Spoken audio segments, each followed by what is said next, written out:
Okay. Hello, good morning students. आज हम पढ़ने जा रहे हैं स्ट्रेस स्ट्रेन कर्व, इलास्टिसिटी का एक मोस्ट इम्पोर्टेंट टॉपिक, जहां से मोस्ट ऑफ द न्यूमेरिकल बनते हैं और बनने की बहुत चांसेस होते हैं। 2015 में जेईई एडवांस में इसके ऊपर एक क्वेश्चन पूछा गया था, ठीक है। और थियोरेटिकल क्वेश्चन इसमें कई बार नीट और सीईटी लेवल पर पूछा जाता है। तो ये टॉपिक आपके लिए काफी इंपॉर्टेंट है और नीट वालों के लिए इसलिए भी इम्पोर्टेंट है क्योंकि काफी हद तक एनालिसिस करने के बाद ये पता चला है कि ग्राफ से रिलेटेड कर्व, जो कर्व है इसका जो ग्राफ बनेगा, उस ग्राफ से रिलेटेड क्वेश्चन अभी तक आपको नीट में नहीं पूछा गया। हाँ, थ्योरेटिकल क्वेश्चन जरूर पूछे गए इस टॉपिक पर, लेकिन ग्राफ से रिलेटेड नहीं।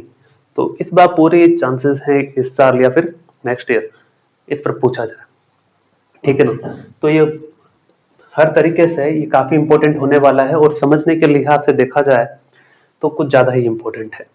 क्यों? क्योंकि इसमें क्या है कि एक एक्सपेरिमेंटल कर्व है, ठीक है। उस कर्व को आपको समझना है कि नेचर ऐसा है, ऐसा क्यों है, ऐसा क्यों नहीं है, ये चीज, ठीक है। अब देखिए, बेसिकली हम इसमें करने वाले क्या है, हम इसमें स्ट्रेस वर्सेज स्ट्रेन का ग्राफ ड्रॉ करने वाला है। क्या करेंगे इसमें? वी विल ड्रॉ और we will plot a graph between stress and strain, ठीक है। चलिए, इतना समझ में आता है कि स्ट्रेस और स्ट्रेन की कहानी हम पढ़ने वाले हैं, ठीक है। स्ट्रेस और स्ट्रेन की कहानी हम पढ़ने वाले हैं। अब इसमें क्या करेंगे कि सबसे पहली बात ये कि क्यों पढ़ रहे हैं, क्या टारगेट है, वो सारी चीजें हम डिस्कस करते हैं। तो फर्स्ट, पहला पॉइंट स्टूडेंट्स ये है, एज वी नो कि लॉन्गिट्यूडिनल स्ट्रेस या फिर और आसान नहीं, देखिए, we know stress is directly proportional to strain. हाँ सर, ये हम जानते हैं। कब? जबकि deformation is very small, if deformation is small, ठीक है। If deformation is small,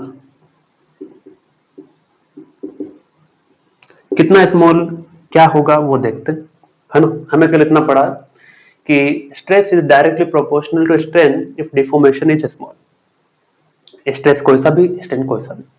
now we will talk about longitudinal stress, ठीक है। लॉन्गिट्यूडिनल स्ट्रेस, अगर स्ट्रेस डायरेक्टली प्रोपोर्शनल है किसके? स्ट्रेन के, तो लॉन्गिट्यूडिनल स्ट्रेस जो होगा वो डायरेक्टली प्रोपोर्शनल होगा किसके? लॉन्गिट्यूडिनल स्ट्रेन के। करेक्ट? हाँ सर, ये तो करेक्ट है कि ये लॉन्गिट्यूडिनल स्ट्रेस है तो लॉन्गिट्यूडिनल स्ट्रेन के क्या रहेगा? डायरेक्टली प्रोपोर्शनल रहेगा। कब? If deformation is very small, if deformation is small, ठीक है। यहां तक बात समझ में आती है। मैं थोड़ा सा इसे आगे बना देता हूं ताकि थोड़ा सा स्पेस मिल जाएगा मुझे, है ना। ये यहां बना देते हैं स्ट्रेस, ओके। तो पहला पॉइंट हमने डिस्कस किया कि stress is directly proportional to strain and if deformation is small then only it's valid. Stress के लिए हमने बात कर ली थी कि हाँ भाई, लॉन्गिट्यूडिनल स्ट्रेस हो तो लॉन्गिट्यूडिनल स्ट्रेन की क्या रहेगा? डायरेक्टली प्रोपोर्शनल रहेगा। Same condition if deformation is small, यानी कि डिफॉर्मेशन अगर स्मॉल नहीं है तो ये रिलेशन नहीं होगा, वैलिड नहीं रहेगा, डायरेक्टली प्रोपोर्शनल नहीं रहेगा, ठीक है। चलिए, तो question arises, what happened if deformation is not small, ठीक है, इज नॉट स्मॉल। पहला पॉइंट यही आता दिमाग में। ये बात तो सही है सर, डिफॉर्मेशन स्मॉल है तो सारी अच्छी बातें हैं कि हाँ भाई डायरेक्टली प्रोपोर्शनल होगा। What happened if deformation is not small? So to answer that question we will consider, so to discuss that we will consider, we are considering a material, considering a material कौन सा material? A metal wire. So we will discuss about metal wire. कौन सा wire? Metal wire. ठीक है, तो यहां से हमें क्या पता चलेगा? अभी तक हेडिंग था स्ट्रेस स्ट्रेन कर्व, उसमें हमें पढ़ना है स्ट्रेस और स्ट्रेन के बीच का रिलेशन. ठीक है, कौन सा stress? We will talk about the only on longitudinal stress and longitudinal strain. ठीक है, यानी कि we are going to study stress and strain curve for longitudinal stress and longitudinal strain. ठीक है, जिसके बारे में हमने देखा इफ डिफॉर्मेशन इज स्मॉल तो ये रिलेशन होता है. तो सीधा सा सवाल मन में यह आया कि what happened if deformation is not small? Correct. So what I write? To discuss that we are considering a material metal wire. ठीक, अब कोई सा भी एक मेटल वायर लिया है उसकी हम चर्चा करेंगे, उसी के ग्राफ की हम बात करेंगे. ठीक है, चलिए तो ये मिटा दे रहा हूं मैं. ठीक है, ये फर्स्ट पॉइंट है, जो फर्स्ट पॉइंट आपको लिख लेना है. ठीक है, चलिए मिटा देते हैं.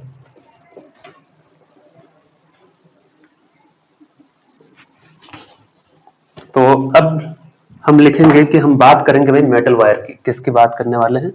मेटल वायर की. ठीक है, दिखता है ना ऊपर में जो लिखा है? दिखता है. So let suppose a metal wire. ठीक है, late suppose a metal wire is stretched by two equal forces on two ends. यानी कि ये एक मेटल वायर है, इस पर भी मैंने फोर्स F लगाया, इधर भी क्या लगाया? F लगाया on both ends. ठीक है, तो late suppose a metal wire is stretched by two equal forces on both ends of wire. ठीक है, on both ends of wire. ज्यादा छोटा तो नहीं लिख दिया मैंने, कैमरा में चेक करता हूँ. दिख जाएगा, इस बार मैं थोड़ा बड़ा भी लिख दूंगा, डोंट वरी. ठीक है, चलो तो मैंने ये कहा पहला मेरा अजम्पशन मेटल वायर के लिए है ना. मेटल वायर के लिए पहला point, let suppose a metal wire is there and we have stretched it by two equal forces on both end of wire. ठीक है, तो देखो क्या किया मैंने ये किया, जैसे ये वायर है, ये मेटल वायर है. ठीक है, ये मेटल वायर है. Now I applied two equal forces. Force दोनों तरफ क्या है? सेम है, इधर भी खींचा इधर भी खींचा. Now what happened? Length will increase. यहां आ गया है ना, यानी कि due to stretching force the length of wire get increased from its natural value. ठीक है, so length of wire gets increased from its natural value. Correct? Now, अब जो इंक्रीज हुई है लेंथ, ठीक है, increase in length is what? Strain. Increase in length is what? It is strain. यही क्या है? स्ट्रेन है. ओके, ये स्ट्रेन किसकी वजह से आया? Due to the deformation force. ठीक है, अब हुक्स लॉ वैलिड होगा या नहीं होगा पहले हमें वो देखना है. ठीक है, तो मैं थोड़ा डिटेल में चलता हूँ, समझाता हूँ. हो सकता है आपको थोड़ा सा यहाँ डाउट हो. क्या है कि पहली बात हम कर रहे हैं इस मेटल वायर की, केवल इतना सा मेटल वायर. ठीक है, मान लो ये मेटल वायर है, मान लो. ठीक है, व्हाट आई डन कि I simply apply two force on both end. यहां पर भी खींचो, इसे खींच दिया तो हमने देखा कि इसकी लेंथ बढ़ गई. There means there is a increase in length. ठीक है, अगर लेंथ इंक्रीज हुआ है, अगर क्या हुआ है? लेंथ इंक्रीज हुआ है, दैट मींस व्हाट कि ये लेंथ, तो एक मिनट रुकिए. Okay students, to be continue. वो कुछ टेक्निकल एरर. चलिए देखिए, ये था कि मैं कह रहा था एक मेटल वायर है. Now what I have done? I have applied two equal forces, इधर भी अप्लाई किया. लेंथ में क्या हुआ, इंक्रीज हुआ। जो लेंथ में इंक्रीज हुआ उसी को हम क्या कह रहे हैं, स्ट्रेन कह रहे हैं। स्ट्रेन किसकी वजह से आया, ड्यू टू स्ट्रेस, यानी कि here stress is directly proportional to strain, यानी कि हुक्स लॉ ही तो है, ठीक है। लेकिन पॉइंट ये था स्टूडेंट, क्या ये डायरेक्टली प्रोपोर्शनल है क्या वास्तव में? यस। कब? Here stress is directly proportional to strain if strain, जो लेंथ चेंज इन लेंथ हुआ है, if strain is less than 0.01, ठीक है, यानी कि चेंज इन जो लेंथ हुआ है वो 0.01 हो विद रेस्पेक्ट टू ओरिजिनल, ठीक है। और you can say strain must be less than 1%, ठीक है, 1% से कम होगा तब ये कहानी वैलिड होगी, है ना। स्ट्रेन जब इतना छोटा है दैट मीन्स क्या है, डिफॉर्मेशन बहुत कम हुआ है, सही है ना, डिफॉर्मेशन बहुत कम हुआ है। इफ डिफॉर्मेशन इज स्मॉल, ठीक है, means deformation is small, deformation is small, तो ये वैलिड होगा। फिर से समझाते हैं क्या किया मैंने। Let's suppose a metal wire is stretched by 2 equal force on both end, and so length of wire get increased from its natural value. Increase in length जो हुआ उसे strain कहेंगे with respect to original, change in length upon original, ठीक है, वही strain है, ठीक है। चलिए, अब ये जो strain आया है किसकी वजह से, स्ट्रेस की वजह से। मैंने स्ट्रेस लगाया तो strain बढ़ गया, स्ट्रेस कम करूंगा strain कम हो जाएगा, that means stress must be directly proportional to strain, ठीक है। तो ये कब वैलिड है, it's valid only and only if strain is less than 0.01, यानी कि स्ट्रेन बहुत ही छोटा होना चाहिए तभी ये वैलिड है, ठीक है। सो इसका ग्राफ कैसा बनेगा, स्ट्रेस और स्ट्रेन के बीच का ग्राफ ये ऐसा बनेगा बच्चों, directly proportional at the angle of 45 degree. लेकिन वास्तव में 45 डिग्री नहीं होता है, प्रैक्टिकली देखा गया है, ये थोड़ा सा इंक्लाइन होता है, इधर थोड़ा सा ज्यादा एंगल होता है इस तरफ से, ठीक है। तो एग्जैक्टली 45 नहीं होता है, 45 से थोड़ा ज्यादा होता है। तो मैं इसका ग्राफ यहां दिखाता हूं ऐसा,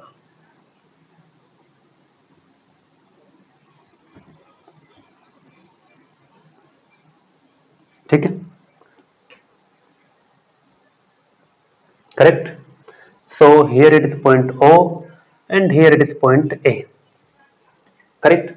चलिए अब क्या हुआ, चलो बढ़िया, अब हुआ ये,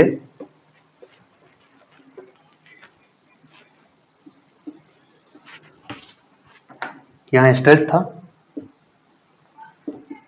तो इसमें ये हुआ था स्टूडेंट कि मैंने कहा stress is directly proportional to strain, stress is directly proportional to strain if deformation is small, ठीक है, ये तो हमने कहा, ठीक है, हमने पहला वही कंसिडर किया है, कितना स्मॉल होना चाहिए, it must be less than 0.01, ठीक है, इतना है तो ये डायरेक्टली प्रोपोर्शनल होगा। और अगर डायरेक्टली प्रोपोर्शनल है that means it will obey Hooke's law, it will obeys Hooke's law, सही है, ये हुक्स लॉ को क्या करेगा, फॉलो करेगा, सही है, ये भी सही है सर कि हुक्स लॉ को फॉलो करेगा स्ट्रेस और स्ट्रेन के बीच का कर्व। या फिर ऐसा भी तो कह सकता हूं, the region OA of the stress strain curve, region OA, ये जो पोर्शन है OA follows the Hooke's law, ठीक है। या फिर ऐसा लिखो, फॉर रीजन OA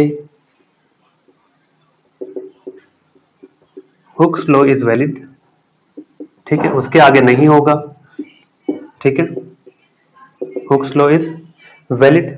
अब क्या करेंगे कि रीजन OA के लिए हुक्स लॉ वैलिड हो गया, और वैलिड होने के बाद अब क्या करना है कि अब हमें देखना है कि क्या होगा। हुक्स लॉ अगर वैलिड हो तो हमें पता है स्ट्रेस और स्ट्रेन के बीच का कर्व कुछ ऐसा आता है जो मैंने बना भी रखा है, ठीक है। अब देखिए स्ट्रेस और स्ट्रेन के कर्व का सीधा यह स्लोप है, तो स्लोप क्या आएगा, इसका स्लोप आएगा stress upon strain which provides Young's modulus, क्योंकि ये कौन सा स्ट्रेस है, लॉन्गिट्यूडनल स्ट्रेस, और ये कौन सा है, लॉन्गिट्यूडनल स्ट्रेस। ठीक है, so slope of region OA will provide us slope of region OA will provide us Young's modulus will provide us Young's modulus, correct? Young's modulus means y, ठीक है। तो ये तो हम पढ़ ही चुके थे, इसमें कोई नई बात नहीं है, ठीक है। तो नई बात क्या है कि Young's modulus it's defined only for solid, तो हम केवल सॉलिड की ही बात कर रहे हैं, ठीक है। चलिए इतना लिख चुके। चलिए अब हम आगे बढ़ते हैं कि अब हमने जो सवाल पूछा था, what happened if deformation is not small, ठीक है। लिख लीजिए इसे, आगे बढ़ते हैं।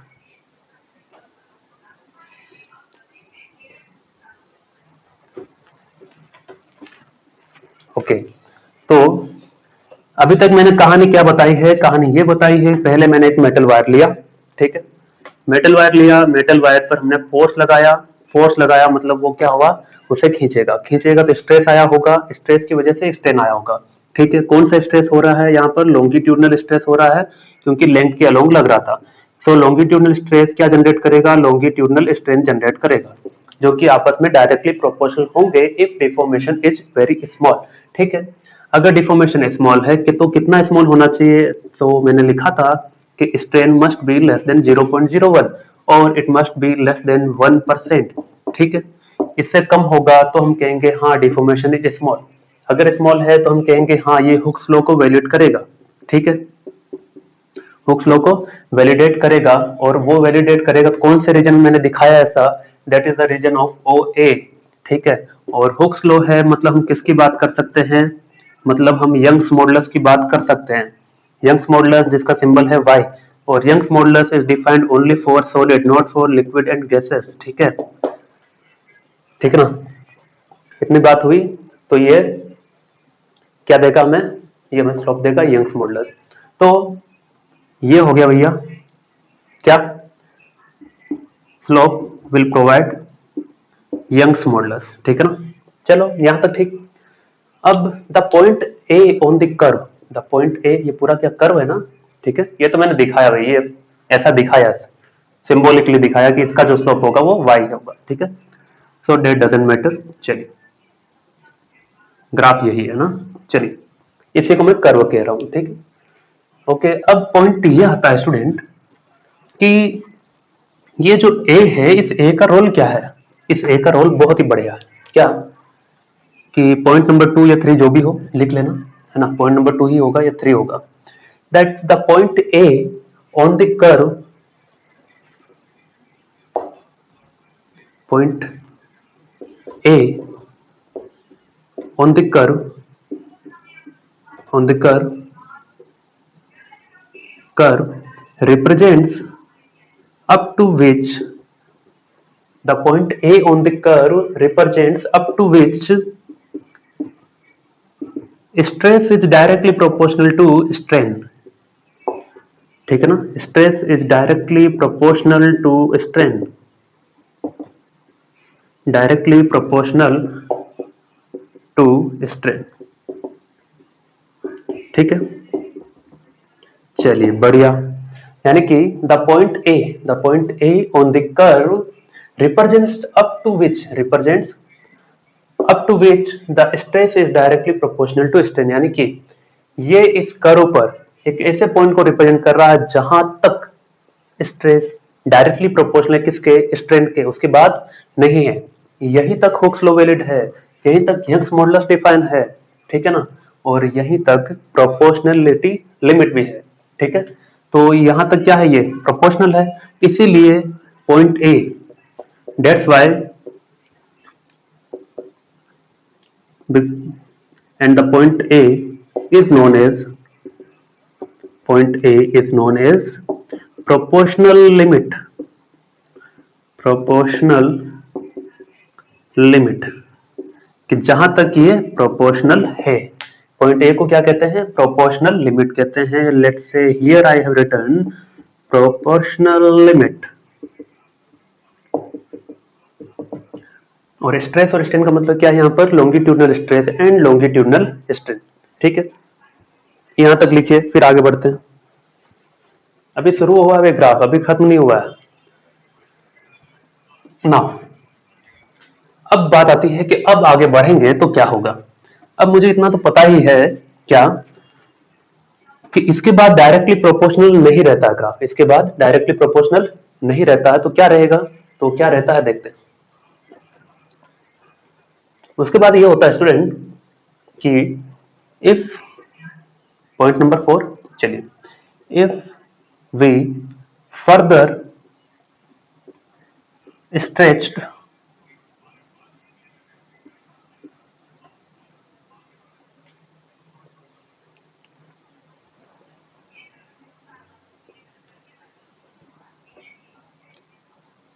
okay, if we strain a little more, if we further strain wire a little bit, okay, ऐसा लिख लीजिए, if we strain wire a little bit after proportional limit, ठीक है, यानी कि हमने क्या किया, प्रोपोर्शनल लिमिट के बाद स्ट्रेन यानी कि थोड़ा सा और उसमें स्ट्रेस जनरेट किया, और स्ट्रेस जनरेट करने की वजह से क्या आया होगा, उसमें स्ट्रेन आया होगा। फिर से ध्यान दीजिए, यहां तक प्रोपोर्शनल रहेगा, यानी कि after removal of the force, after removal of the stress, it will come again to its original length, यहां तक तो होगा ही। लेकिन अब इसके बाद क्या होगा, कि इसके बाद ये होता है,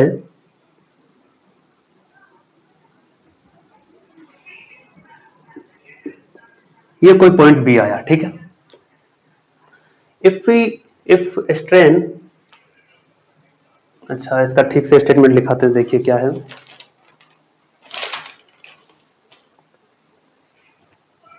If the strain, if V is increased, ऐसा लिख लीजिए, if strain is increased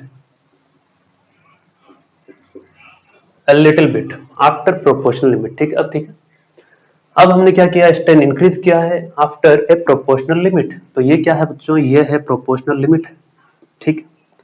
तो लिख नहीं रहा हूं, वहां पर जगह रख लगाए, ठीक है। चलिए, if strain is increase a little bit after proportional limit, तो क्या होगा, now stress is not directly proportional, stress is not directly proportional to strain, ठीक है। ये मैंने सिंबल काट दिया है, ये ऐसा था, now it is not directly proportional, ठीक है।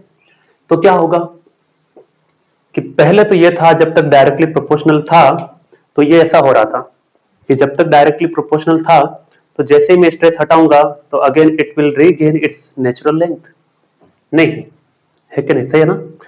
फिर से सुनिए, अगर पहले क्या था भाई, प्रोपोर्शनल लिमिट तक जैसे ही मैंने स्ट्रेस अप्लाई किया तो लेंथ इंक्रीज हुआ, if I remove the stress then again it will regain its natural length, जो पहले था वही लेंथ आ जाएगा। लेकिन अब क्या है, प्रोपोर्शनल लिमिट के बाहर है, यानी कि अब प्रोपोर्शनल नहीं रहा। अब क्या होगा, आपने स्ट्रेंथ तो बढ़ा दिया, लेकिन अब क्या होगा कि ये वापस जब आप फोर्स हटाएंगे तो जरूरी नहीं है ये वापस अपनी ओरिजिनल लेंथ में जाए, ठीक है। तो जरूरी नहीं है, तो नहीं भी गया है, देखिए, है ना। तो stress is not directly proportional, तो ऐसा लिखेंगे, so now stress is not directly proportional,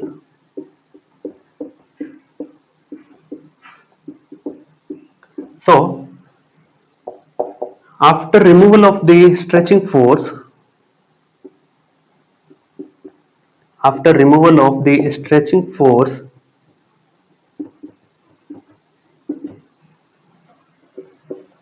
stretching force को रिमूव करने पर क्या होगा, will it regain its original shape और नॉट, क्योंकि अभी यहां पर है नहीं, ये क्या प्रोपोर्शनल नहीं है, तो answer is yes, it will regain its natural length once again. क्यों, because however stress is not directly proportional to strain here, but however wire will remain to be in elastic behavior, ठीक है। तो वो लिखिए statement इसका, ठीक है। क्या लिखेंगे, even though stress is not directly proportional, ठीक है। तो अब इसका स्टेटमेंट ये है, however the wire still remain elastic, however the wire still remains elastic, means after removal of the deformation force it will regain its original or natural length, ठीक है, बस यही था। means after removal of stretching force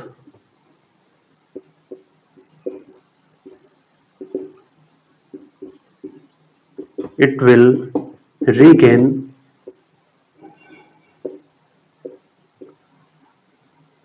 it will come back to its original natural value, come back to its natural length, ठीक। क्या था, ये ऐसा था।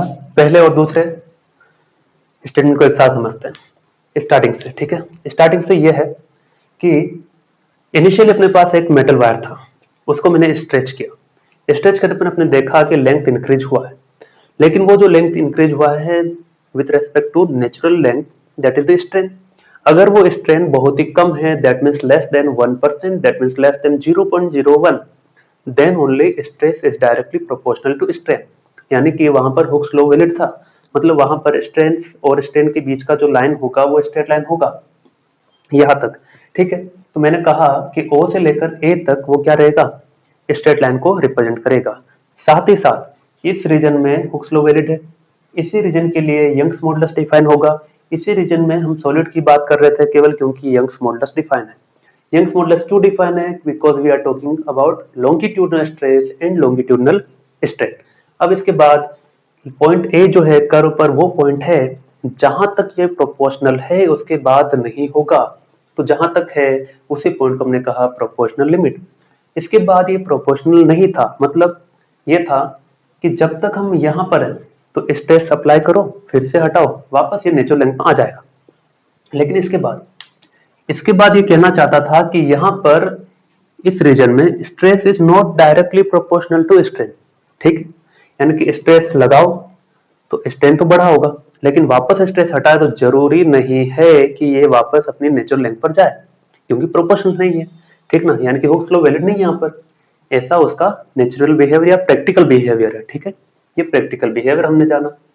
अब ये तो बात कंफर्म हो गई, stress is not directly proportional, लेकिन होगा क्या, क्या वो डिफॉर्मेशन फोर्स हटाने पर वापस अपनी ओरिजिनल या नेचुरल लेंथ पर आ पाएगी? Yes, it will regain its natural length. क्यों? क्योंकि the wire still remains elastic, यानी कि यहां से यहां तक वायर अभी भी क्या रहता है, इलास्टिक रहता है। और इलास्टिक रहने की वजह से ही after the removal of stretching force again it will regain its natural length. क्या यहाँ पर इलास्टिक था? यहाँ तो था ही इलास्टिक, लेकिन वो यहाँ तक भी था, ठीक है। तो क्या लिखेंगे, यहां तो था यह हुक्स लॉ वैलिड, ठीक है। फिर हमने कहा हुक्स लॉ वैलिड है तो इलास्टिक भी होगा, ठीक है। अब यहां पर हुक्स लॉ वैलिड नहीं था, लेकिन इलास्टिक बिहेवियर है, तो इलास्टिक बिहेवियर है तो क्या होगा, इलास्टिक बिहेवियर है तो ऐसा लिखेंगे कि इस पूरे कर्व के लिए, ये पूरी कर्व के लिए ये क्या है, elastic behaviour of the material. चलिए अब चलें आगे। अब पॉइंट बी की हम चर्चा करेंगे, पॉइंट नंबर 5। आगे बढ़ रहे हैं।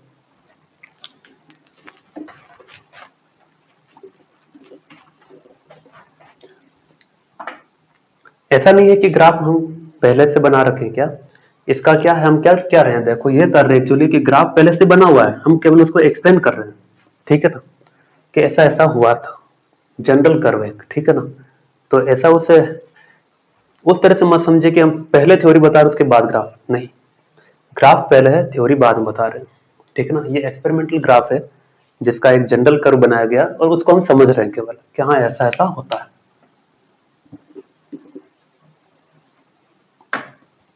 चलिए point number 5. Now we will talk about point B. The point B on the curve, B on the curve represents represents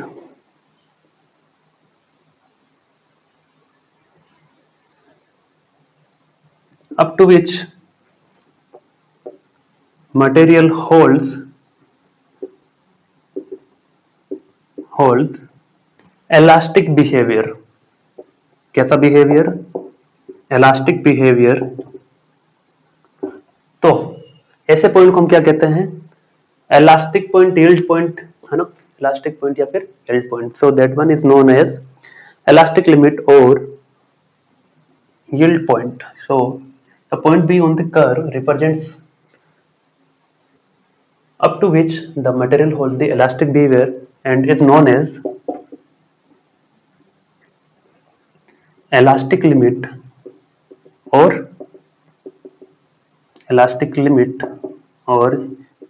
yield points और yield point कि जहां तक elastic maximum हो सकता है वहां तक. तो पॉइंट बी का नाम हो गया क्या? elastic limit और yield point. elastic limit या फिर yield point. ठीक है,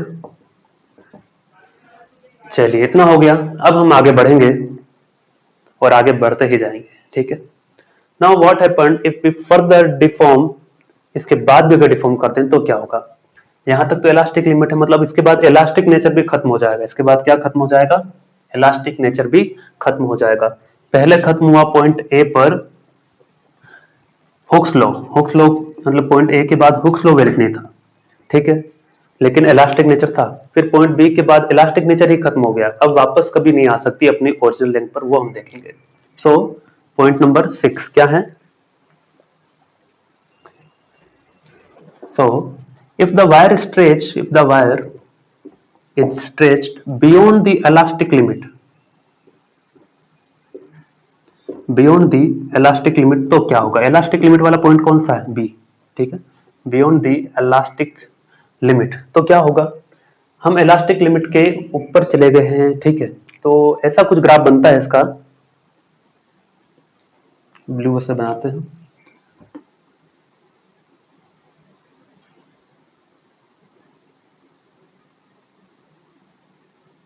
ये ठीक है. If the wire is stretch, wire को और स्ट्रेच किया है बियॉन्ड द इलास्टिक लिमिट, यानी कि अब उसे खींच करके हम सी पर ले गए. ठीक है, तो देखो क्या होगा? बी से सी के बीच में चेक करना है ना. बी यहां कहीं आएगा स्ट्रेस इसका, और सी का स्ट्रेस यहां कहीं आएगा. ठीक है, बहुत ही कम चेंज आया स्ट्रेस में. वहीं पर बी पर जो स्ट्रेन है वो यहां है, सी पर जो स्ट्रेन है वो यहां है. ठीक है,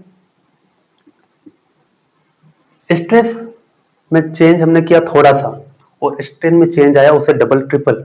मतलब क्या? If the wire is stretched beyond the elastic limit then strain increases more rapidly, then strain increases more rapidly.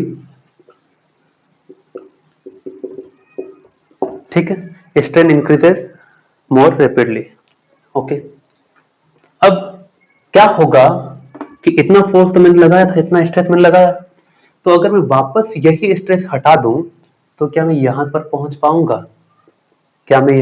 पाऊंगा? नहीं. क्यों?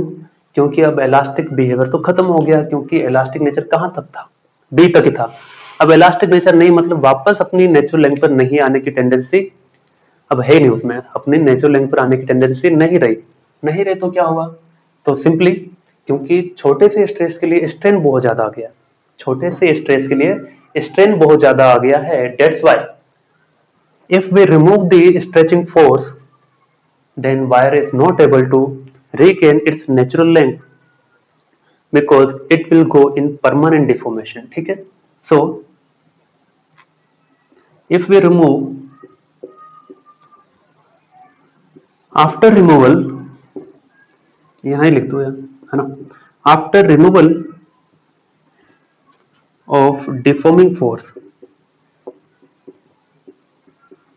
after removal of deforming force deforming force क्या होगा, क्या होगा भाई, the wire doesn't come back to its natural length, the wire doesn't come back to its natural length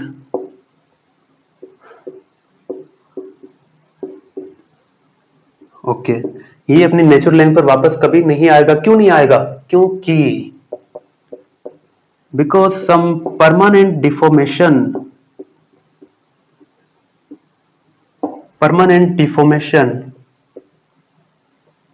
और permanent increase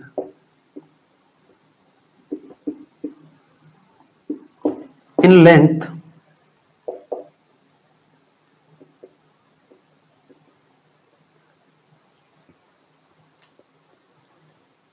takes place।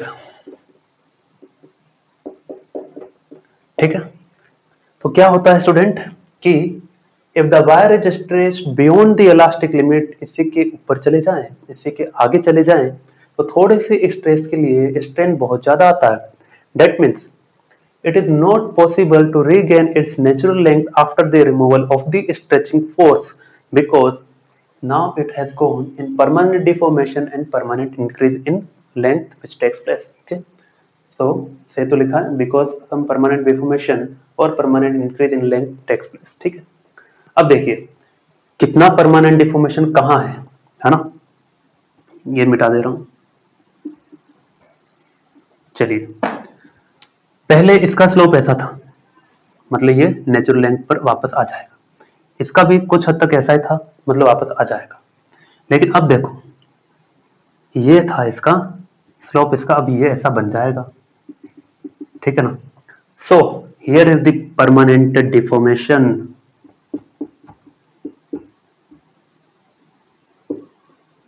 Permanent deformation, ठीक है।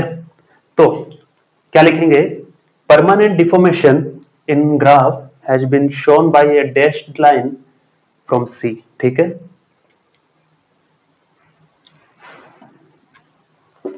इसी में आगे लिखना point number 7।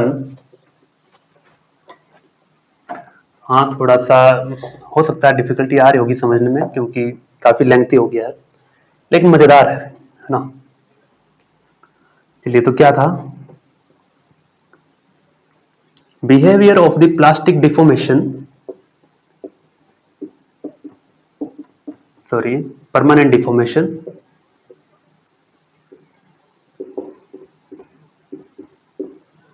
behavior of the permanent deformation is shown by a dashed line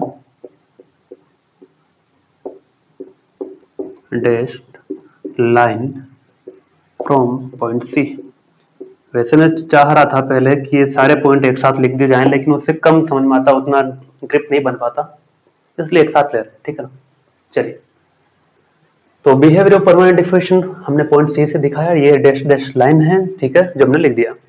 now what happened, अब इसके आगे चल जाएं तो क्या होगा, ठीक है, चले जाएंगे, इससे आगे भी चले जाएंगे। तो हमने देखा ओ से ए, स्टार्टिंग से वापस बता रहा हूं एक बार, फिर आगे बढ़ते हैं। ओ से ए वो एक रीजन है जहां हुक्स लॉ वैलिड है, ठीक है, और जहां पर यंग्स मॉडुलस डिफाइन है, ठीक। ए से बी जहां हुक्स लॉ वैलिड नहीं है, वैलिड नहीं है, लेकिन इलास्टिक नेचर है, और इलास्टिक नेचर यहां भी है, ठीक है। तो दोनों को मिलाकर के भी हम कह सकते हैं क्या रहा था, इलास्टिक, ठीक है। बी पर फाइनल इलास्टिक लिमिट था, मतलब इसके बाद कोई भी इलास्टिक लिमिट, इलास्टिक बिहेवियर नहीं रहेगा। बी से सी हमने देखा कि after the removal of deforming force क्या होगा, ये वापस कभी नहीं आएगा, क्योंकि हुक्स लॉ तो यही खत्म हो गया, तो यहां तो हुक्स लॉ वैसे भी नहीं है, ठीक है। दूसरी बात हो गई हुक्स लॉ की, और तीसरी बात इसमें यह हो जाएगी कि after the removal of deforming force ये वापस कभी अपनी नेचुरल लेंथ पर नहीं आ सकता, क्योंकि हुक्स लॉ वैलिड नहीं है, और वैलिड नहीं होने के साथ साथ इसमें डिफॉर्म स्ट्रेन जो है बहुत ज्यादा आ जाता है, ठीक है। और बहुत ज्यादा आ जाने की वजह से ही क्या होगा, बहुत ज्यादा आ जाने की वजह से एक परमानेंट डिफॉर्मेशन हो जाता है, उसी परमानेंट डिफॉर्मेशन को हमने डैश डैश लाइन से दिखाया था, ठीक है। और अब बी से सी का जो बिहेवियर है उसे कहते हैं प्लास्टिक बिहेवियर। ऐसा क्यों सर? क्योंकि हमने पढ़ा है स्टार्टिंग में इलास्टिक, परफेक्टली प्लास्टिक का कोई डेफिनेशन पढ़ा था। प्लास्टिक वो होता है जो वापस अपनी ओरिजिनल डायमेंशन ना जा पाए। तो यहां से प्लास्टिक बिहेवियर स्टार्ट हो जाता है। कौन सा बिहेवियर? प्लास्टिक बिहेवियर, ठीक है। तो उम्मीद है इतना समझ आया होगा। अब हम आगे बढ़ेंगे इसमें, तो ये लिख लेना कि बी से सी प्लास्टिक बिहेवियर स्टार्ट, ठीक है ना। अब थोड़ा सा ही बचा, 2 या 3 पॉइंट और है ना। Further increase. अब ग्राफ कैसा बनेगा देखते हैं। अब ग्राफ बनेगा ऐसा,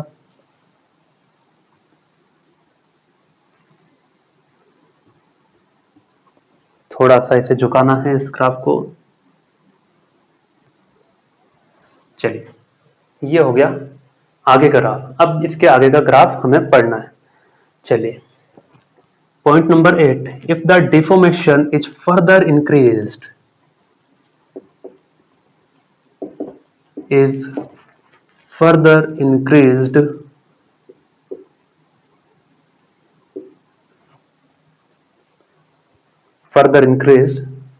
then the wire breaks at point D, breaks at point D। Point D कहाँ है? पॉइंट डी यहाँ है, ठीक है। चलिए, अब देखते क्या है। ये था कि अगर आपने सी के बाद भी अगर क्या किया, स्ट्रेस बढ़ाते गए, स्ट्रेन बढ़ता जाएगा बढ़ता जाएगा बढ़ता जाएगा, एक समय ऐसा आएगा then wire will break. Wire क्या हो जाएगा? ब्रेक हो जाएगा। उसी पॉइंट को हम क्या कहेंगे? ब्रेक पॉइंट कहेंगे। Break set point D. अच्छा, ब्रेक सेट पॉइंट डी, और उस पॉइंट को हम कहते हैं स्टूडेंट्स फ्रैक्चर पॉइंट। क्या कहते हैं? Fracture point. जहां फ्रैक्चर हो जाता है उसी को हम कहेंगे fracture point. And point D is known as fracture point. Fracture point. सवाल ये नहीं है स्टूडेंट कि ये ग्राफ कैसे आता है, सवाल ये है कि ग्राफ का एक्सप्लेनेशन क्या है, वो है। क्योंकि ग्राफ तो जो है वो क्या है, प्रैक्टिकल या एक्सपेरिमेंट से निकाला गया है, उसको एक्सप्लेनेशन करना अपना काम है, ठीक है। तो सवाल ये दिमाग में मत रखना कि ग्राफ ऐसा क्यों बना, सवाल ये दिमाग में रखना है कि ग्राफ जो ऐसा बना है उसका एक्सप्लेनेशन क्या है, वो हम डिस्कस कर रहे हैं, ठीक है ना। चलिए, अब इलास्टिक बिहेवियर तो यही खत्म हो गया था। उसके बाद क्या हो गया था? प्लास्टिक। यानी कि सी से डी भी क्या है? पूरा प्लास्टिक नेचर ही रहेगा। चलिए, and the stress corresponding to fracture point is known as a breaking stress. इससे रिलेटेड जो स्ट्रेस होगा यहाँ पर कोरस्पॉन्डिंग, वो क्या होगा? Breaking stress, B S. So the stress corresponding to fracture point, okay, the stress corresponding to fracture point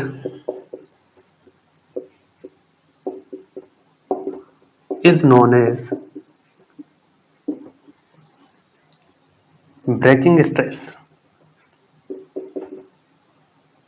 तो breaking stress का एक सवाल करवाया था मैंने, जहां पर कोई भी मेटल वायर टूट जाता है, ब्रेक हो जाता है, वो, ठीक है ना।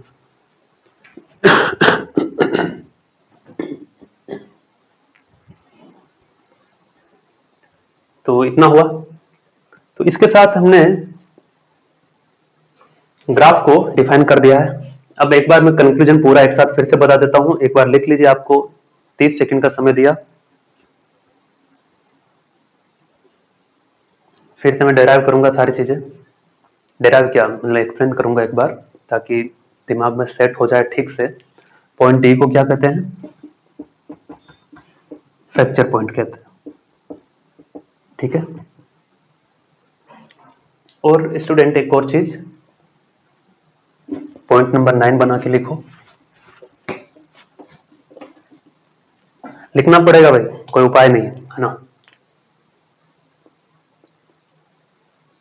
सी के बाद ये देखो ग्राफ जो ये बना है, ये वाला क्या हो रहा है कि यहां पर स्ट्रेस ज्यादा था और यहां पर स्ट्रेस कम है, सही ना।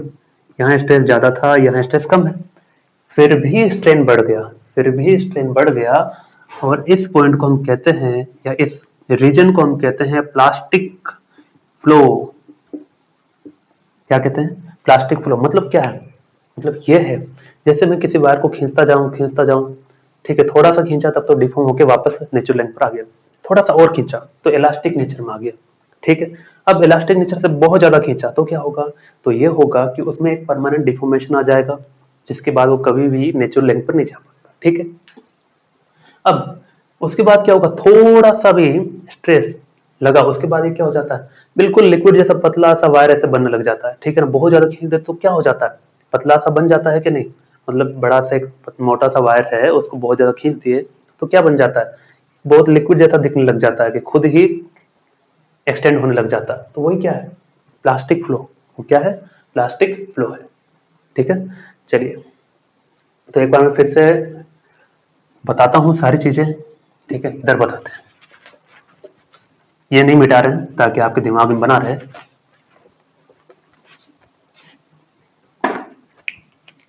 देखिए, स्ट्रेस कौन सा? लॉन्गिट्यूडनल स्ट्रेस, ठीक है ना। सो लॉन्गिट्यूडनल स्ट्रेस, लॉन्गिट्यूडनल नहीं लिखते हैं तब भी चलता है, it's simply stress and strain curve, ठीक है। वो हमें पता है कि हमने लॉन्गिट्यूडनल की बात की थी, ठीक है। सबसे पहले मैंने कहा कि चलो आज इसका कुर्बानी दे देते हैं, अगर ये या तो बन पाए या टूट पाए। चलिए, अच्छा दूसरा वाला लेते हैं ना, दूसरा वाला ले लेते हैं। ये लिया, ठीक है, इसे तोड़ेंगे नहीं, पर सबसे पहले क्या किया? सबसे पहले ये किया कि मैंने ये नेचुरल लेंथ है, ये नेचुरल लेंथ मान लो इन दोनों के बीच का, ये ऐसा स्टार्टिंग से पूरा ध्यान, यहां पर पूरा ध्यान, इससे लिया ये नेचुरल लेंथ है पूरा, ठीक है। यहां फोर्स एफ लगाया, यहां भी लगाया, खींचो इसे, खींच दिया तो हमने देखा कि लेंथ इंक्रीज हुआ, ठीक है। तो change in length upon original length is what? Strain, ठीक है। वो जो स्ट्रेन है डायरेक्टली प्रोपोर्शनल है किसके? स्ट्रेस के। इसी को कहते हैं हुक्स लॉ। हुक्स लॉ कहता है कि ग्राफ कैसा आएगा? स्ट्रेट लाइन आएगा, ठीक है। तो यहां पर मैंने बताया कि जो स्ट्रेट लाइन आएगा वो थोड़ा सा टिल्टेड रहेगा, इधर 45 डिग्री पर नहीं रहता एग्जैक्ट, थोड़ा सा इधर, ये एक्सपेरिमेंटल है, ठीक है। इसको मैंने कहा ओ, ये मैंने कहा ए, और यहां पर हुक्स लॉ वैलिड होगा, ठीक है। हुक्स लॉ वैलिड है तो हम किसकी बात कर सकते हैं? यंग्स मॉडुलस की। क्यों? क्योंकि लॉन्गिट्यूडनल स्ट्रेस और लॉन्गिट्यूडनल स्ट्रेन है। तीसरा पॉइंट, अगर हुक्स लॉ डिफाइन है, सॉरी, हुक्स लॉ डिफाइन है तो यंग्स मॉडुलस है, और यंग्स मॉडुलस है तो सॉलिड की बात ही होगी केवल। That's why we have consider metal wire, ठीक है। चलिए, तो इसका जो स्लोप होगा वो यंग्स मॉडुलस देगा। चलिए बढ़िया। कब? जब डिफॉर्मेशन क्या है? बहुत छोटा है। जब डिफॉर्मेशन क्या है? बहुत स्मॉल, बहुत स्मॉल, बहुत स्मॉल। कितना स्मॉल? व्हेन डिफॉर्मेशन यानी कि strain, strain is less than 0.01 और लेस देन 1%, इससे कम है तब ये कहानी सच है, ठीक है। और जब ये कहानी सच है तो उसको इलास्टिक भी कहा जा सकता है। इलास्टिक का मतलब क्या हो गया? कि जैसे ही फोर्स हटाऊंगा, after the removal of deforming force it will regain its natural length. Yes और नो? यस, ठीक है। तो it will regain its natural length, तो ये क्या हो गया? इलास्टिक नेचर हो गया, ठीक है। ये सारे पॉइंट लिखने के, ठीक है ना, इसलिए फिर से बता रहा हूँ। कंक्लूजन पार्ट में ज्यादा अच्छे से समझ में आएगा, मुझे उम्मीद है। चलिए मिटा दें इसे। चलिए, अब मैंने कहा क्या हो अगर स्ट्रेन 0.01 से छोटा नहीं है, यानी कि आपने स्ट्रेस इतना अप्लाई कर दिया है कि क्या हो रहा है? अब स्ट्रेन बहुत ज्यादा है, ठीक है, मतलब 1% से ज्यादा है, तो क्या होगा? क्या ये वापस आ पाएगा? हाँ, कुछ हद तक आ पाएगा, लेकिन डायरेक्टली प्रोपोर्शनल नहीं रहेगा, ऐसा एक्सपेरिमेंट कहता है, ठीक है। अब इसे तोड़ तो नहीं सकते, ठीक है ना, केवल समझना होगा आपको, ठीक है। और पॉइंट ए को हम क्या कहते थे? पॉइंट ए को हम कहते हैं सर प्रोपोर्शनल लिमिट, ठीक है। प्रोपोर्शनल लिमिट, जहां तक ये प्रोपोर्शनल है उसके बाद प्रोपोर्शनल नहीं रहेगा। इसके बाद हमने देखा ग्राफ कुछ ऐसा आता है ना, ग्राफ कुछ ऐसा आएगा बी, ठीक है। चलिए, ये बी। अब मैंने क्या कहा कि यहां पर हुक्स लॉ वैलिड नहीं है, इस रीजन में, ब्लू वाले में Hooke's law is not valid. ठीक है, हुक्स लॉ वैलिड नहीं है तो stress is not directly proportional to strain. क्यों? क्योंकि अब हमने जैसा कि पहले ही कहा था कि स्ट्रेन अगर बहुत छोटा नहीं है, छोटा है स्ट्रेन तब तो होगा हुक्स लॉ वैलिड, लेकिन अगर छोटा नहीं है तो क्या होगा? हुक्स लॉ वैलिड नहीं रहेगा। तो वही बात यहाँ हो गई कि यहाँ स्ट्रेन जो था वो ग्रेटर देन 1% है, ग्रेटर देन 1% है, तो हुक्स लॉ वैलिड नहीं है। तो stress is not directly proportional to strain. तो क्या होगा?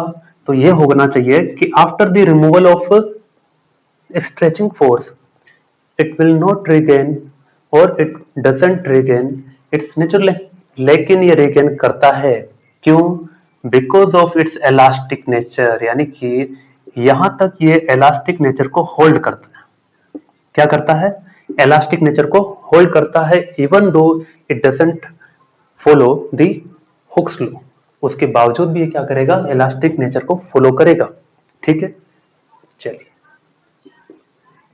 इलास्टिक नेचर को फॉलो कर लिया तो मैंने कहा कि अगर आपने इलास्टिक नेचर को फॉलो कर ही लिया है तो आप में तो इतनी क्षमता होनी चाहिए कि वापस आप नेचुरल लैंग्वेज में चले जाए। तो बोला कि हाँ मैं जा सकता हूँ।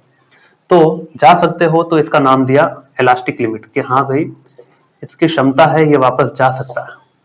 तो ये इलास्टिक लिमिट हो गई, यानी कि यहां तक इलास्टिक रहेगा। तो ये पूरा जो कर्व है वो क्या हो गया? इलास्टिक लिमिट हो गई। पूरा जो कर्व है वो क्या हो गया? सॉरी, पूरा जो कर्व है वो कैसा हो गया? इलास्टिक बिहेवियर हो गया। और पॉइंट बी को क्या कहूंगा? इलास्टिक लिमिट कहूंगा। ठीक है, और ओ से ए का जो रीजन है वहां पर हुक्स लॉ वैलिड है और ए से बी में इलास्टिक नेचर वैलिड है। चलिए, अब इसके बाद की कहानी यह है कि अगर इसे मैं बहुत ज्यादा खींच देता हूं, बहुत ज्यादा खींच दे इसे, ठीक है, अगर इसी वायर को बहुत ज्यादा खींच दिया, बहुत ज्यादा खींच दिया तो क्या होगा? तो ये होगा कि थोड़े से स्ट्रेस के लिए आफ्टर पॉइंट बी, थोड़े से स्ट्रेस के लिए, यहां से जीरो से ओ से ए का कर लिया हमने, ओ से बी तक का कर लिया, बी से सी का देख रहे हैं। ठीक है, बी से सी तक में क्या हो रहा है कि थोड़ा सा स्ट्रेस मैंने लगाया और स्ट्रेन बहुत ज्यादा आया, यही तो हो रहा था, है ना? तो इसको मैं मिटा दे रहा हूं। थोड़ा सा मैंने क्या किया? स्ट्रेन, ये ऐसा हो गया था। ठीक है, पॉइंट सी। अब देखो, पॉइंट बी पर जो स्ट्रेस है वो ये है, पॉइंट सी पर जो स्ट्रेस है वो ये है। ठीक है, ये है और ये है। ठीक है, बी वाले स्ट्रेस के कोरस्पॉन्डिंग स्ट्रेन ये है और सी वाले के कोरस्पॉन्डिंग स्ट्रेन ये है। इतने से स्ट्रेस के लिए इतना बड़ा स्ट्रेन आया है। ठीक है, तो ये तो खुद ही बता रहा है कि हाँ मैं हुक्स लॉ को वैलिड नहीं कर रहा हूं, और वैसे भी हमें पता था कि वैलिड नहीं करेगा क्योंकि हुक्स लॉ तो यहीं तक था। ठीक है, अब अगर ये वैलिड नहीं होगा हुक्स लॉ तो क्या होना चाहिए कि थोड़े से स्ट्रेस के लिए इतना बड़ा स्ट्रेन, दैट मीन्स क्या? दैट मीन्स ये होगा कि अब इसमें इलास्टिक नेचर भी नहीं रहा। ठीक है, तो क्या होगा? After the removal of deformation force it will not regain its natural length. ठीक है, तो नेचुरल लेंथ अगर वापस रीगेन नहीं करेगा मतलब इसका क्या हुआ? परमानेंट डिफॉर्मेशन आया। वो परमानेंट डिफॉर्मेशन मैंने दिखाया है डैश डैश लाइन से। कहां से? फ्रॉम पॉइंट सी से। ठीक है, और बी से सी तक का जो बिहेवियर है उसे हम क्या कहेंगे? Plastic behaviour. प्लास्टिक बिहेवियर का मतलब हो गया वहां पर उसमें नेचुरल लेंथ पर जाने की जो टेंडेंसी है वो क्या हो गई है? बहुत ही कम हो गई है। ठीक है, अब सी से डी का कर्व देखिए। सी से डी तक का कर्व ये ऐसा गया और यहां पर वापस ये डी तक। अब बी से ही स्टार्ट हो गया आपका क्या? प्लास्टिक बिहेवियर, तो आगे भी प्लास्टिक बिहेवियर ही ये फॉलो करेगा। अब देखते हैं यहां से क्या हो रहा है। सबसे पहली बात यहां पर कि सी पर जो स्ट्रेस है और यहां पर जो स्ट्रेस है ये कम है। स्ट्रेस कम होने के बावजूद भी स्ट्रेन देखो बढ़ गया। ठीक है, स्ट्रेस कम हुआ फिर भी स्ट्रेन बढ़ गया। इसका मतलब ये हुआ जब किसी वायर को बहुत ज्यादा खींच दिया तो एक स्टेज ऐसी भी आएगी जब वो लिक्विड की तरह क्या होता जाएगा? एक्सटेंड होता जाएगा, होता जाएगा, होता जाएगा। उसी बिहेवियर को हम क्या कहते हैं? प्लास्टिक फ्लो कहते हैं, कि प्लास्टिक की तरह फ्लो करने लगेगा। ठीक है, अब इसके बाद की कहानी यह है कि जैसे जैसे जैसे ये आप फर्दर स्ट्रेचिंग करते जाते हैं, फर्दर स्ट्रेन बढ़ाते जाते हैं तो क्या होगा? एक पॉइंट ऐसा आएगा जहां पर ये क्या कर जाता है, जहां पर ये ब्रेक कर जाता है, उस पॉइंट को हम कहते हैं फ्रैक्चर पॉइंट। क्या कहेंगे? Fracture point. और उस पॉइंट से रिलेटेड जो स्ट्रेस होगा उसको क्या कहेंगे? ब्रेकिंग स्ट्रेस कहेंगे। उस पॉइंट को क्या कहेंगे? ब्रेकिंग स्ट्रेस कहेंगे। तो ये हो गया आपका स्ट्रेस और स्ट्रेन की पूरी कहानी कि यहां पर ऐसा है, वहां पर वैसा। ठीक है, चलिए तो अब हम पढ़ेंगे इसको। जो भी आप लिखना चाहे, जितने ज्यादा पॉइंट लिख सकते हैं उतने ज्यादा पॉइंट लिखिए, क्योंकि एक बुक को अगर आप फॉलो भी करेंगे तो सारी जो इन्फॉर्मेशन एक बुक में नहीं मिलने चाहिए। 3-4 बुक का समअप करके ये आपको मैंने पॉइंट आउट करवाया है सारी चीजें। ठीक है,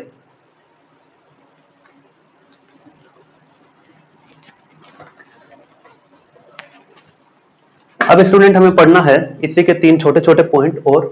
ठीक है, वो 3 पॉइंट क्या है देखते हैं। पहला है ब्रिटाइल, डक्टाइल और इलास्टोमर। ठीक है, तो शॉर्ट में देखो, ब्रिटाइल, डक्टाइल एंड एलास्टोमर्स। ठीक है, एलास्टोमर्स। वैसे आप ये केमिस्ट्री में पढ़ते हैं, पॉलीमर्स वगैरह जहां पढ़ेंगे। ठीक है ना। तो ब्रिटाइल का मतलब होता है hard but liable to break easily. Hard but liable to break easily. ठीक है, टू ब्रेक इजीली। इसका मतलब क्या होता है? इसका मतलब होता है स्टूडेंट्स, डक्टाइल का able to be deformed, able to be deformed, able to be deformed without losing toughness, without losing toughness। ठीक है, एंड लास्ट जो हम लास्ट में देखें। ठीक है, ब्रिटाइल का मतलब यह है कि एक ऐसा मटेरियल, हम मेटल वायर की बात करेंगे, जो हार्ड है लेकिन is liable to break easily. क्या है इसका मतलब? कि कुछ वायर ऐसे होते हैं कि इलास्टिक लिमिट, इलास्टिक लिमिट तक तो हर कोई क्या है, राजा है। ठीक है, कि हाँ भाई इलास्टिक लिमिट तक तो हम जिंदा हैं। लेकिन कुछ वायर क्या होते हैं, ठीक इलास्टिक लिमिट के बाद अगर उन्हें एक्सटेंड किया जाए तो इट विल ब्रेक, यानी कि ठीक इलास्टिक लिमिट के बाद ही क्या हो जाते हैं, ब्रेक हो जाते हैं। तो जल्दी टूटने की जिनमें क्या होती है, टेंडेंसी होती है, उसे क्या कहते हैं, ब्रिटाइल। ठीक है, तो ब्रिटाइल का मतलब ही क्या है, उसकी प्रॉपर्टी, ये प्रॉपर्टी जिसका मतलब क्या है, कोई भी जो मेटल वायर है वो जल्दी से आसानी से टूट जाए, ब्रेक हो जाए। तो इलास्टिक लिमिट तक तो कोई टूटने से रहा, उसके बाद ही टूटेगा। तो सीधा सा पॉइंट ये लिखना है, brittle is a material which break soon after its elastic limit। ठीक है ना, तो लिखिए it breaks, it breaks soon after, soon after elastic limit is crossed। जैसे ही इलास्टिक लिमिट को क्रॉस करेगा इट विल गेट ब्रेक, है ना, ऐसा इसमें बिहेवियर होगा। It break soon after elastic limit is crossed. ठीक है, चलिए तो हो गया इलास्टिक लिमिट इज क्रॉस्ड। तो ये हो गया आपका क्या, ब्रिटाइल। अब इसका देखिए एग्जांपल बताते हैं कैसे। ये स्ट्रेस हो गया और ये स्ट्रेन हो गया। ये बहुत इंपॉर्टेंट है, ग्राफिकल क्वेश्चन जब भी कराएंगे भी। ठीक है, स्ट्रेस और स्ट्रेन। तो यहां तक तो कहानी सेम रहने वाली है। ये हो गया ए प्रोपोर्शनल लिमिट, ये हो गया बी इलास्टिक लिमिट। उसके ठीक बाद क्या हो जाएगा, ये ब्रेक कर जाएगा। ब्रेक कर जाएगा मतलब क्या होगा, छोटा सा ग्राफ आएगा इसके बाद, है ना। छोटा सा ग्राफ आएगा तो देखो, छोटा सा ग्राफ ऐसा बना देते हैं। ठीक, ये छोटा सा ग्राफ, ये पॉइंट डी। ठीक है ना, तो देखो पहला ऑब्जर्वेशन यहां से क्या मिलता है कि for brittle it will break soon after, जैसे इलास्टिक लिमिट होगी it will break after the elastic limit. ठीक है ना, तो ब्रिटाइल वो है which one will break after, ये मिटा देता हूं। ठीक है ना, break after elastic limit, elastic limit को क्रॉस करते ही खत्म हो जाएगा ये। दूसरा पॉइंट, बी के बाद का जो रीजन है वो प्लास्टिक रीजन होता है। क्या इसके लिए प्लास्टिक रीजन ज्यादा होगा क्या, नहीं, क्योंकि ये तो इसके जस्ट बाद टूट ही जाएगा, तो इसका प्लास्टिक रीजन क्या रहेगा, बहुत ही कम। Plastic region is small, plastic region is small for brittle material, ठीक है, तो ये हो गई कहानी इसकी। अब आते हैं डक्टाइल पर। ठीक है, चलिए डक्टाइल क्या कहता है, able to deform without losing stiffness, यानी कि मैं इलास्टिक लिमिट के बाद भी जिंदा रहने की क्षमता रखता हूं, ऐसा डक्टाइल का कहना है। ठीक है, यानी कि इलास्टिक लिमिट के बाद आप मुझे कितना चाहे खींच सकते हो। ठीक है, यानी कि मैं काफी क्षमता रखता हूं क्या रखने की, डिफॉर्म होने की। ठीक है, तो अगर ये रखता है क्षमता तो इसका ग्राफ ऐसा आएगा कि यहां से यहां तक तो इलास्टिक लिमिट है। ठीक है, यहां से यहां हो गया ए प्रोपोर्शनल लिमिट, उसके बाद ये बी इलास्टिक लिमिट, उसके बाद भी क्या कह रहा है, हाँ कि मैं बहुत लंबे समय तक रहूंगा, रहूंगा तो ये ऐसा। ठीक है, तो ये हो जाएगा आपका डक्टाइल। ठीक है ना, तो ये डक्टाइल। तो देखो इसकी खास बात क्या है, इसकी खास बात यह है कि इसका प्लास्टिक रीजन ज्यादा होगा, क्योंकि ये ठीक इलास्टिक लिमिट की बात नहीं टूटने वाला, ये कह रहा है मैं इलास्टिक लिमिट के बाद लंबा चलने वाला हूं। ठीक है, तो ये क्या है, लंबा चलेगा, तो इसका प्लास्टिक रीजन क्या होगा, ज्यादा होगा। तो ductile material has more plastic region and last कहता है कि इलास्टोमर्स वो हैं जिनके लिए स्ट्रेस और स्ट्रेन के बीच का जो कर्व है that is not the straight line. ठीक है, so stress versus strain curve for elastomers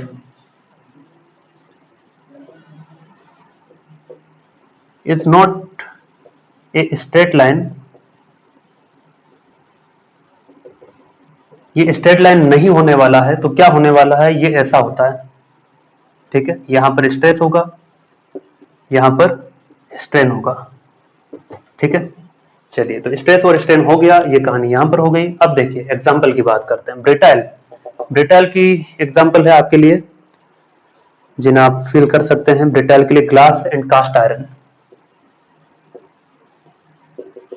cast iron example इसका है, इसका क्या है, डक्टाइल का और इलास्टोमर्स का एग्जाम्पल देखिए, इसका है माइल्ड स्टील, इसका क्या है, माइल्ड स्टील, इसका है रबर। माइल्ड स्टील का मतलब क्या होता है, which has less percentage of carbon. ठीक है, तो वो केमिस्ट्री में पढ़ना आपको केवल इतना याद रखिए। अब माइल्ड स्टील का क्या है, एग्जाम्पल है। चलिए अब हम कुछ सवालात करेंगे इन सब पर बेस्ट। ठीक है, और इलास्टोमर्स की खास बात क्या हो जाएगी कि ग्राफ तो ऐसा होता ही है, तो देखिए थोड़े से स्ट्रेस के लिए कर्व क्या ज्यादा, थोड़े से स्ट्रेस के लिए स्ट्रेन क्या आएगा, बहुत ज्यादा, क्योंकि ग्राफ कैसा है, पैराबोलिक है। ठीक है ना, तो that is the other point. चलिए तो हम आगे बढ़े, इससे दो न्यूमेरिकल करेंगे स्टूडेंट, कितने, दो numerical.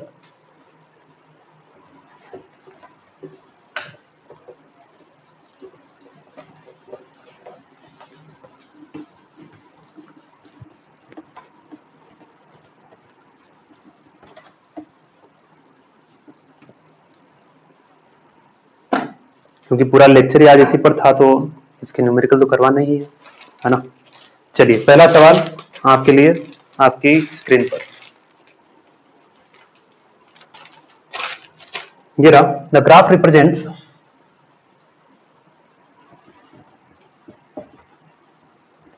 the graph represents the applied force F per unit area, the applied force F per unit area A, okay, per unit area with the corresponding change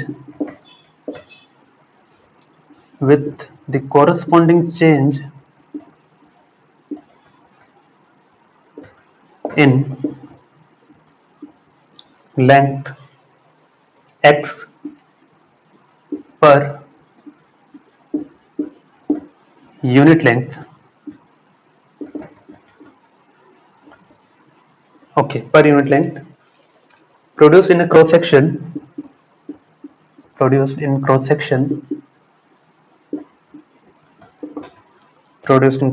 if the produced in a thin wire of uniform cross section uniform cross section if the curve is plotted, सवाल बड़ा है लेकिन answer छोटा है। Curve is plotted the region in which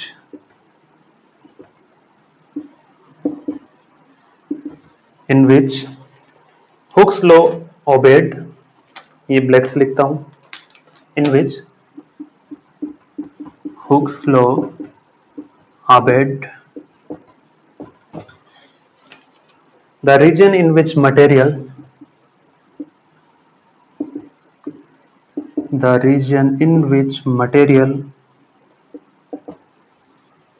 acts like a viscous liquid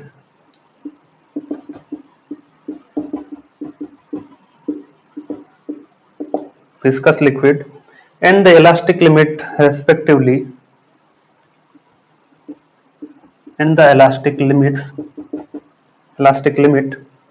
respectively, are represented by,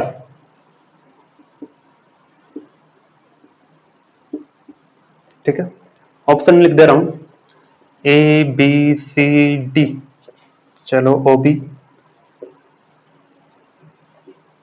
C C dash C, O C C C dash C, O B B C and C, and O A C C dash and C dash.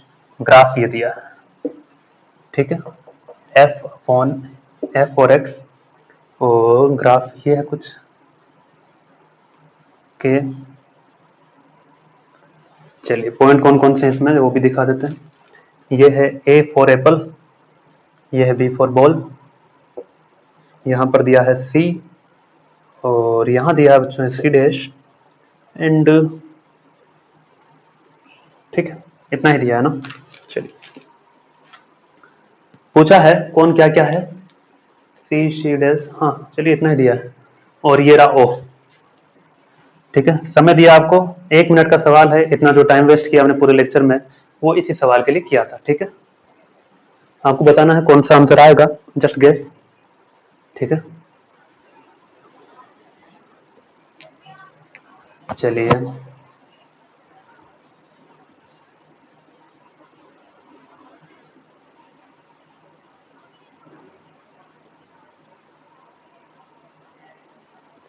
Okay start करें, चलिए आइए। The graph represents the applied force F per unit area, तो per unit area F upon A, per unit area मतलब 1 metre square, ये क्या दिखाएगा, stress, यानी कि स्ट्रेस, ये क्या है, स्ट्रेस है। With corresponding change in length x per unit length, x upon 1 यानी कि change in length upon per unit length क्या आएगा, स्ट्रेन, यानी कि इनडायरेक्टली ये स्ट्रेस और स्ट्रेन का कर्व है, आपको दिखाने के लिए क्या दिखाया गया है, फोर्स और x यानी कि लेंथ का कर्व, तो वहां तक कंफ्यूज हो जाओ, पहला डाउट क्लियर। चलिए आगे, तो ये स्ट्रेस और स्ट्रेन का कर्व है।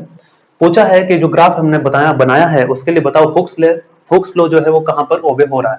तो हुक्स लॉ के लिए सीधा स्ट्रेट लाइन हमें देखना होता है, और सीधा स्ट्रेट लाइन कौन सा है, ओ ए है, उसके बाद तो क्या हो जाता है बच्चों, इलास्टिक लिमिट हो जाता है, यस और नो, यस। चलिए तो क्या आ जाएगा कि ये हो गया आपका हुक्स लॉ। तो देखो ऐसा कोई ऑप्शन जिसमें पहला ओ ए होना चाहिए, क्या होना चाहिए, ओ ए, क्योंकि ओ ए तो क्या है, हुक्स लॉ है। दूसरा क्या बताना था, विस्कस लिक्विड जहां पर ये बन रहा है।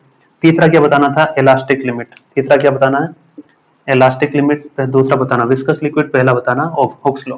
तो हुक्स लॉ ओ ए, और कहीं पर पहला ओ ए है क्या, नहीं है, so yes yes it is your answer. C C dash क्या होगा, ये विस्कस लिक्विड होगा, मतलब क्या, मतलब ये कि यहां पर स्ट्रेस कम हो रहा है, फिर भी ये लिक्विड की तरह क्या कर रहा है, फ्लो कर रहा है, यानी कि प्लास्टिक फ्लो वाला रीजन ही क्या होता है, विस्कस लिक्विड का होता है,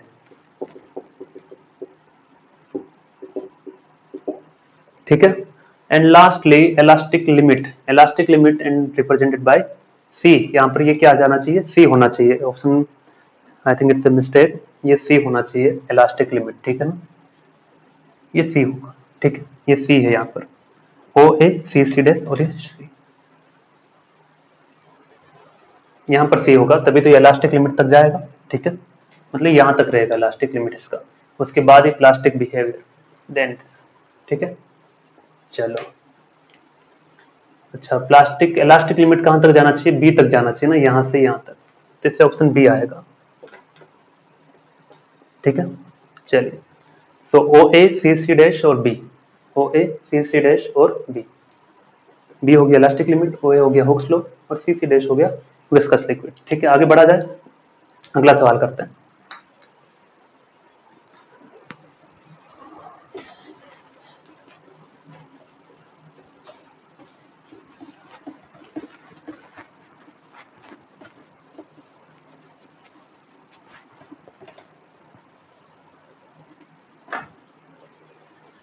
ओके, लास्ट क्वेश्चन आज का। In plotting stress versus strain, in plotting stress versus strain curves for the materials P and Q.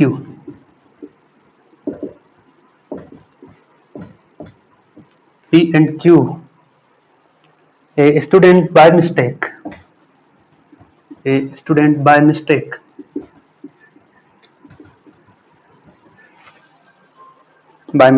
puts strain on y axis, कमाल कर दिया उसने तो, स्ट्रेन को y एक्सिस पर ला करके, y axis and strain and stress on x axis. चलिए देखते हैं क्या होता है, कौन सी दुनिया में तबाही आती है इससे करने से। As shown in figure,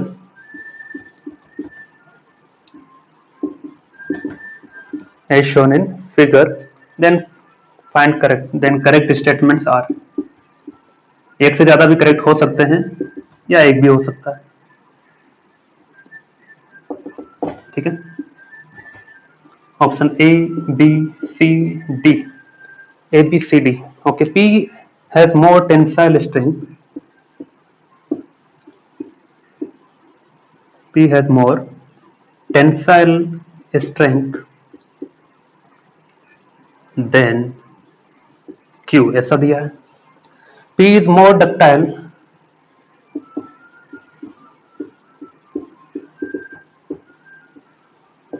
than Q. P is more brittle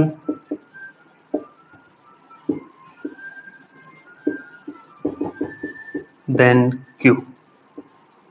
Okay, and last, Young's modulus of P,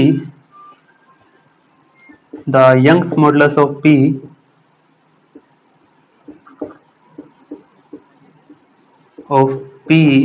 is greater than of Q, is greater than that of Q, is greater than that of,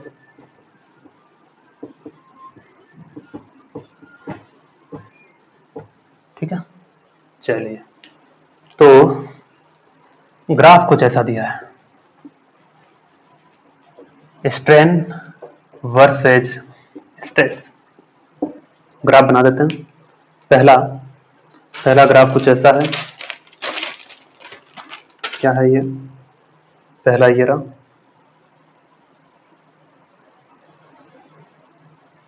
ठीक है। दूसरा ये P वाले material के लिए, ये Q वाले material के लिए।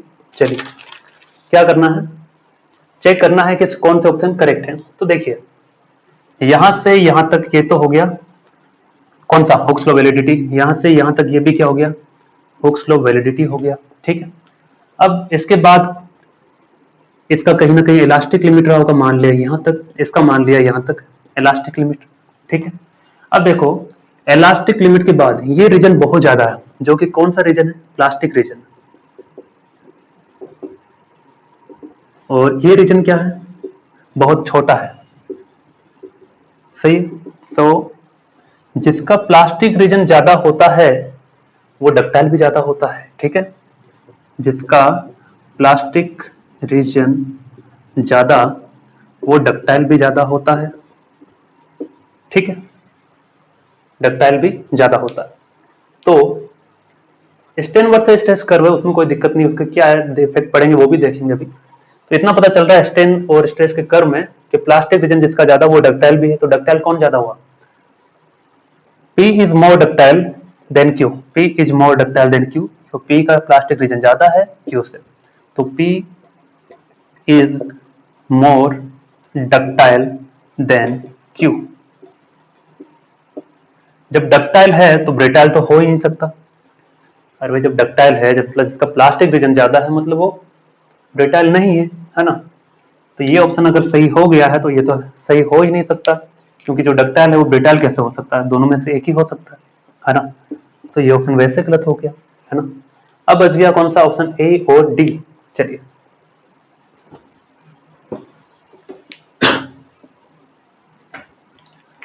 स्ट्रेस अपॉन स्ट्रेस और स्ट्रेन का कर्व होता तो उसका स्लोप क्या देता? स्ट्रेस और स्ट्रेन का कर्व, या फिर ऐसा देखो, स्ट्रेन वर्सेज स्ट्रेस के कर्व का स्लोप क्या देगा? स्लोप देगा ये स्ट्रेन अपॉन स्ट्रेस। लेकिन ये तो किसी का फॉर्मूला है नहीं, है 1/y लिख सकता हूं, यंग्स मॉडुलस, है ना। चलिए लिख सकते हैं sir.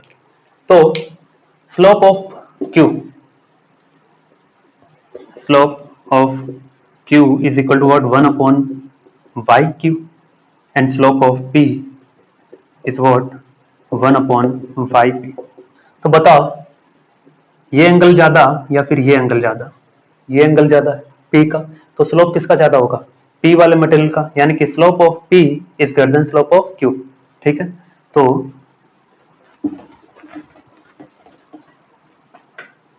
Here slope of P is greater then slope of Q। P का स्लोप क्या है? 1/yp is greater then 1/yq। ठीक है, लेकिन ऐसे कंपैरिजन हो नहीं पाएगा, इसे ऊपर लाना है, यानी कि दोनों को क्या करेंगे? रेसिप्रोकल, ये रेसिप्रोकल, ये भी रेसिप्रोकल, तो ये साइन क्या हो जाएगा? उल्टा। यानी कि Young's modulus of P is less than Young's modulus of Q। ये क्या दिया? Young's modulus of P is greater than Q, यानी कि ये गलत है। ठीक है, ये भी गलत, ये भी गलत, ये सही। अब बच गया ऑप्शन ए। तो देखो, जिससे जितना ज्यादा खींचा जा सकता है वो ज्यादा टेंसाइल है, या फिर P has more tensile strength than Q। तो जितने किसे ज्यादा खींच पा रहे हो? P को तो ज्यादा खींच पा रहे, स्ट्रेंथ ज्यादा किसमें आ रहा है? P में। तो ज्यादा खींच पा रहे हो उसी में, तो क्या है? टेंसाइल स्ट्रेंथ ज्यादा है। तो ऑप्शन ए इज करेक्ट। तो option A and B both are correct, C and D are wrong. ये था जो स्टूडेंट जेईई एडवांस 2015 का क्वेश्चन, ठीक है, जो पूछा गया था। तो उम्मीद है समझ में आया होगा। नहीं आया हो तो आप इस टॉपिक को खास करके फिर से पूछिए, बहुत इंपॉर्टेंट है। ठीक है, नहीं आया तो फिर से पढ़ाएंगे, कोई दिक्कत नहीं है। तब तक के लिए टाटा, बाय बाय।